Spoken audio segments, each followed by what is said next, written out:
Hey my cookies, today we are going to be making a chicken melt. So easy and delicious. So let's cook it.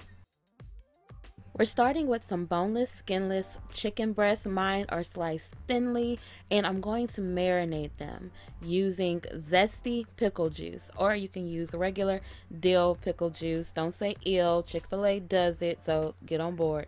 And here we're gonna add in some whole milk as well. Now throw in those chicken boobs and we're going to put them in the fridge for at least 30 minutes, but no longer than 3 hours. After you're done marinating, drain off that milk and pickle juice, give them a little pat to dry, and then we're going to season both sides with a little salt and onion powder. You can add pepper if you'd like as well.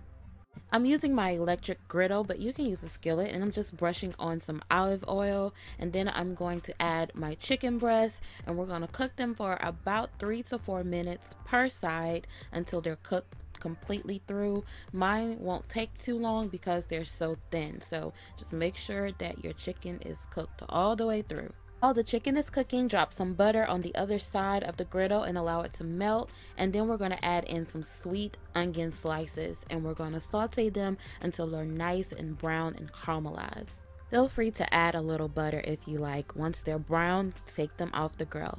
When the chicken is cooked, I like to turn down the heat and add some Swiss cheese. I do 2 slices per chicken.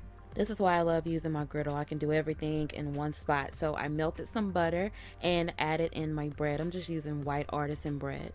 Spreading on some mayo. This is optional, but whatever you want on your sandwich. When that cheese is nice and melty, go ahead and pick that chicken up and lay him down on the bread.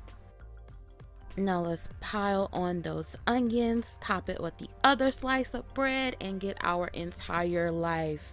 And cookies, that is it for our chicken melt. The recipe will be down there in the description box. Thank you so very much for watching. I hope you enjoyed this. Until next time, be blessed.